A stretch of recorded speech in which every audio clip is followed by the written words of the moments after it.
Balimao Al-Nokma, très urgent. Balimao, bien samedi 7 juin 2025. Balimao, Amboraka, information téléman d'Osro. Ko Irisuka Surasi Mouman fait, nous bekan de Mekelela. Ko Ouya Iraka pour Koubina Malibla. Ouya Blauka Pajou sans faire là. Ko Irisuka Surasi Mouman fait, nous bekan de me. Kuko Kuka Para Sira al Bagnete. Koubina Malibla. Maliens au kana paniquer, ne se vous tombera la fauna. Machi kana paniquer. Machi jakana wuli. Machi kana siran. Mofo. Ka nogo bala peu. Parce que, madobe qui profite comment il fait. Ka taka 3 konjuguka. Ma fo malien tchena muso. Demiseni makoronyana. Irisi nunu. Wallahi. Irisi nunu sena samara kafsani. Francis Sorasu nyana mai. Ko fo. Irisi est de même que Mali. Francis Sorasu mal Atlantique. Mais dans le drama. À ce moment là, voilà. Qu'au fin de mission pour les Russes au Mali, Africancom, voilà. Qu'au fin de mission pour Wagner, Africancom prend les relèves au Mali. Après plus de 3 ans d'opération dans le Sahel, la société militaire privée Wagner annonce son retrait du Mali. Le flambeau est désormais repris par Africa Corps, nouvelle vitrine de l'influence militaire russe en Afrique. C'est ça. Sura Irisuka Surasi Dotara Kodore Fonabe Irlefta. Abina fo opération Barkhane Koumé Mali, France nana Mali de me domina. A Koumé fo de opération Serval Bana ou opération Bana. France nana opération Kourawere Tougouni ko Barkhane. Ou Koumé fa kana opération Tougouni ko Takuba. Ano be kelini. Awa ani risu bolo be ɲɔgɔn bolo fana ka fɔ an ɲɛna kɛlɛ t'an ni risuw cɛ n t'a dɔn n'a ka sɔrɔ hali n'a ka sɔrɔ risuw ka sɔrɔsiw kɛra bɔfɛn Mali kɔnɔ kɛlɛ kɛ n tɛ Mali ni risuw cɛ hali sini risuw ka instructeur de b'an engagement ko ninnu bɛɛ ɲɛnabɔ la donc problème tɛ yen an ye mun mɛn sisan nin ko in kɔrɔ ye jumɛn sisan risuw ka ministre de la défense depuis Irisuka Wagner Mogo Nyamogoba ko Evgeny Prigozhin. Depuis Prigozhin sara avion bina. Wagner tigi dépôt sara avion bina. Uko Koubina Mogo munu be ka barake au compte de Wagner. Koubunu ou yelema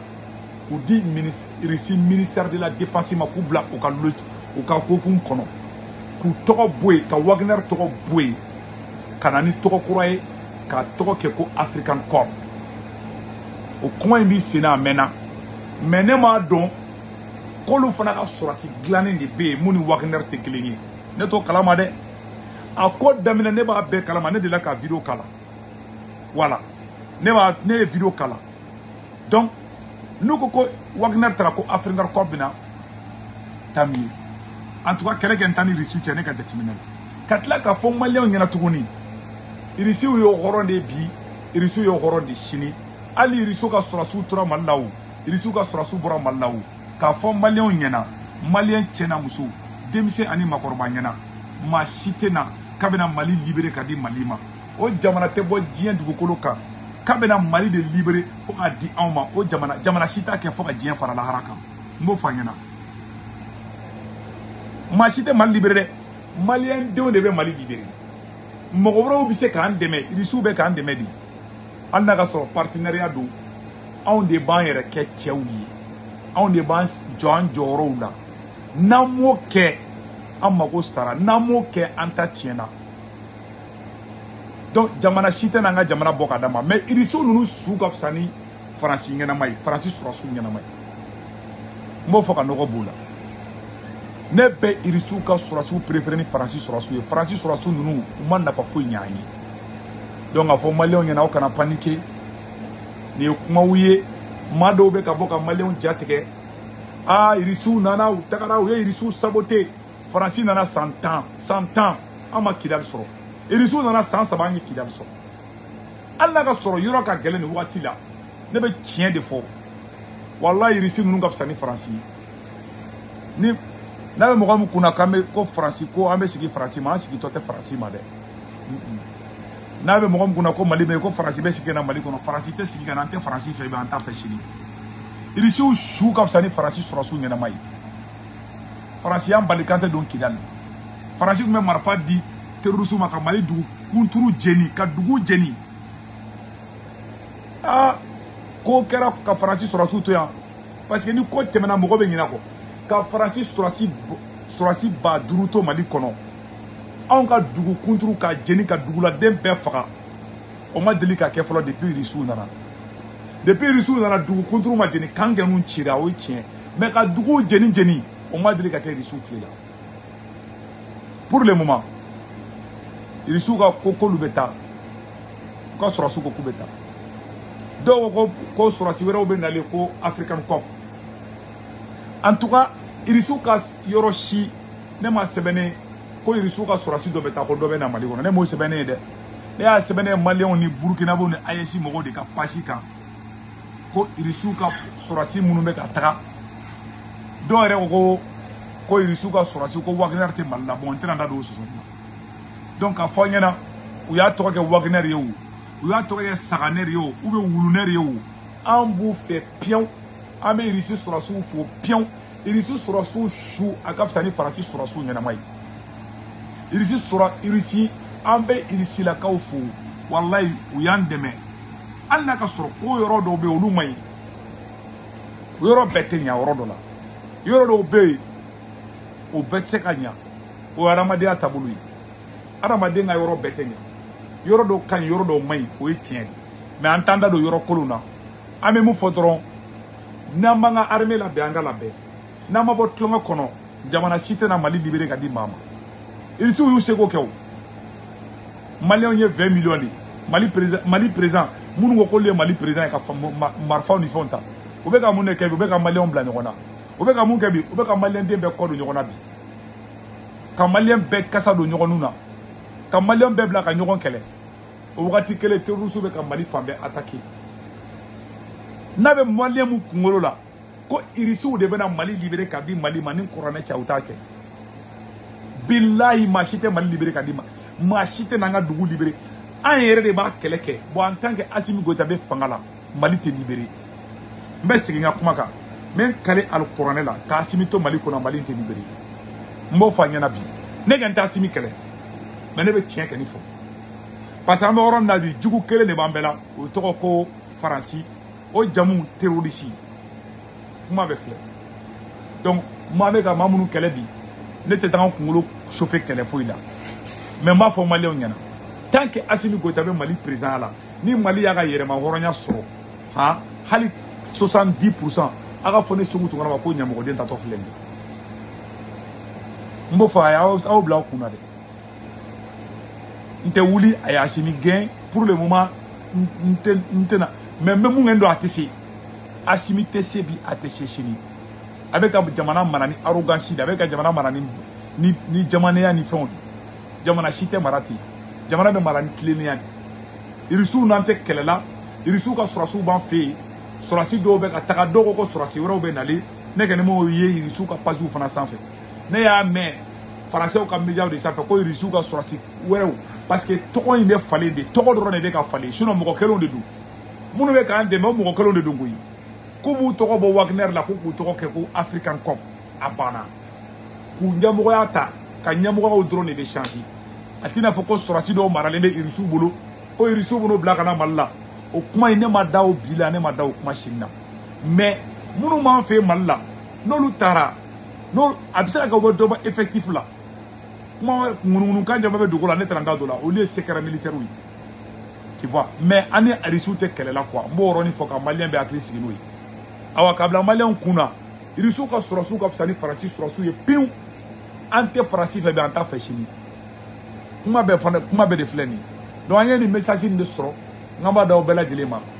donc an k'an cɛsiri n'an sigilen bɛ an k'an cɛsiri aw ni Ala n'a kira cɛ irisiw bɛ k'an dɛmɛ wagati min na irisiw ka sɔrɔsiw bɛ ka sa Mali dugukolo la wagati min na Mali sɔrɔsiw bɛ ka sa wagati min na an bɛ mun ye Bamakɔ kɔnɔ politique kɛlɛ an bɛ mun ye Bamakɔ kɔnɔ ka Maliyɛnw kun kari ɲɔgɔn na an bɛ mun ye Bamakɔ ka wari ta ka di sunkuruw ma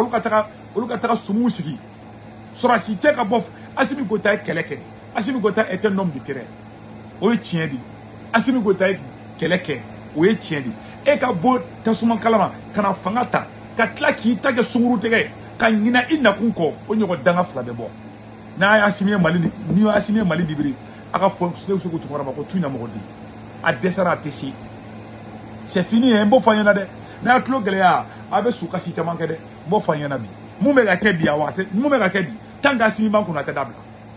aw kana dan dɛ a ye taa Makan Alimami ta kana sigi Mali kɔnɔ a ye ta c'est à dire que a ye taa Alikaba dɛ a ye n'o sigi fo Bamakɔ kɔnɔ n'a ka d'aw ye Vladimir Poutine kana bombe atomique bila Mali kɔnɔ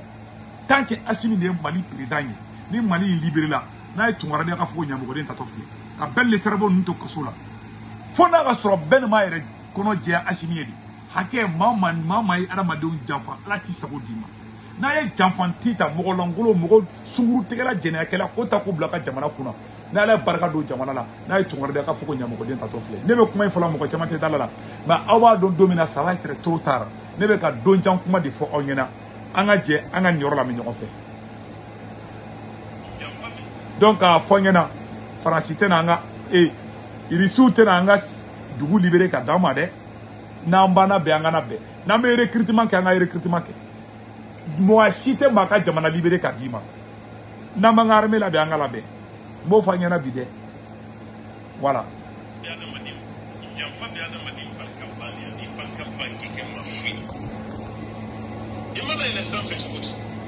Ni dona ni janfa ka bana barkati ka fuyi hali ka wari ardi barka ba ai janfa ka tuyi kuma da fon ya fon ma fo ka be horon kai ni be ga kuma da horon ti janfa ke shi horon ti janfa har no kire ka horon kai we horon bulun kai horon mo shi take janfa ti clair sigi musi mo kuma tugudi be kuma mi fa ita sabati ila ru chamante ya la ru bela dirinchi hali sai be kila ka fo nya fo ma fo ka be horon ka anga du be war shen ka tugut anga du be tagani ni tugut tugu mun be ni ala ya ce tuwa irana kabin kun ala ka ci din da no ba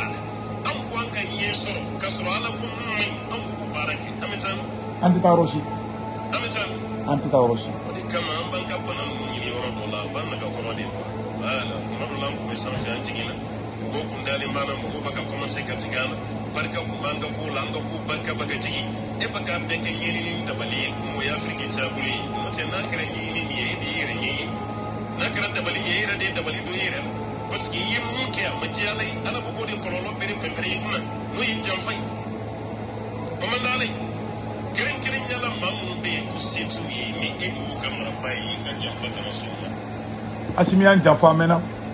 ay belle cerveau janfa ay Choguel janfa ay M5 janfa ay Yɛrɛwolo janfa ay an bɛɛ lajɛlen janfa mama ye kɛlɛ kɛ hɔrɔnya ni danbeya la Assimi y'a bɛɛ janfa ko ala ka Assimi Goïta tɔgɔ d'a ma a bɛ Mali jɔ a sen kan tɔgɔ min danga tɛ ko ye walayi ne tɛ ka danga ne tɛ n ka jamana danga dɛ mais ne bɛ ka fɔ ɲɛna di maa y'a ko modèle kɛ ala ta ɲɛ i bolo saraka to la foyi to la hali taara mori boke bali yɔrɔ ti Assimi Goïta sauver hali n'a taara mori ta mori min tɛ boke a tɛ ɲɛgɛnɛ kɛ o tɛ se ka Assimi sauver n'a ko k'a bɛ Assimi tintin de Mali tɔ bɛ wurukutu ka taa fɛ don min na terroriste taara ka taa an ka mɔgɔw faga aéroport fɛngɛ la camp de gendarmerie la Bamakɔ kɔnɔ a ma tɛmɛ semaine kelen kan patrouille kun bɛ ka taa sumu da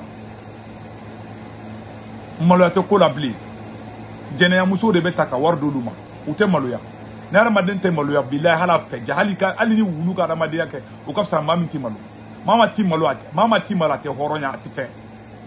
halaladen hɔrɔnden i faw bɛ yen i baw bɛ yen e ma dɔ wɛrɛ kɛ ka sunguru baw ta ka wari ta ka d'olu ma k'olu ka jamana ka tɔgɔ ta k'o d'e ma k'e ka fanga yiriwa i ɲɛ tɛ Assimi Goïta est-ce que a bronzelen bɛ sisan a bronzelen tɛ sisan adamaden o adamaden i ta kɛ jɛnɛya ala tɛ barika don i la voilà la vérité que je vous dis ni mun ma da la a ye Assimi to yen koyi ne bɛ Amérique yan soso tɛ ne kin kɔngɔ tɛ ne la ne bɛ taga n'a ye ne diya sa ne taa jɛgɛ dun ka n da i ɲɛ tɛ n bronzelen na a bɛɛ ni ala na ka ca gɛlɛya b'aw de kan ne tɛ n ka jamana fana janfa ne tɛ Mali janfa dɛ mais ne bɛ ka ala ta de fɔ ɲɛna Assimi hali ala janfa parce que Assimi kale ala la k'ale ta kumakan sɔsɔ Assimi ye fɛn fɛn dilan a bɛɛ sɔsɔ injustice de bɛ na ni terrorisme ye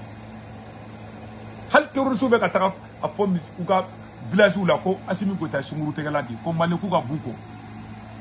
aka injustice aka mogolanguluya anaka fanga mene ko juguya aya to al terusu be ka fanga soro agana asimi gende ayi aya asimi to kuna aya bodo wala ka ko viva asimi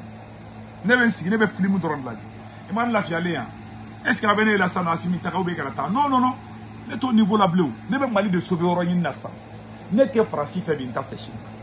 na be munu fara kungola ko irisuga ninkola ka ba pour passer do be o lieu France mo nundi France ka do lieu de o lu be faka ninko ta de kuba ka kelege bere ay France janfa France mu ne kawni France dugu jume de libéré ga dawma France de materusu gla France de mo ta ku ka ta terusu ta fo wa dugu iya da gali ku moro jima kunte Burkina dia France de mu ta ku black kidala ta marfa du mo ko malion faka France de make Malia munu be France, Italie, Espagne, Angleterre, Amérique, Canada, warichi no wala be Senwave application télécharge saka téléphone fona na Senwave application télécharge mo ko ngulu no rabo diga selon la ko seji corps pour moi bene ga corps pour mo do urgent na urgent do diure na ya reta ko fa baka bang information be do en ce moment malla Sénégal Côte d'Ivoire Cameroun amuru ga orange numéro enregistré ka téléphone to ko mo ka karate ga na waru ci ba so orange manela sur place warichi ko flate drome clé ça warichi ko flana sabana bada 1,99 €, c'est 2 € qui me flante Malé o de kundo akabe ciao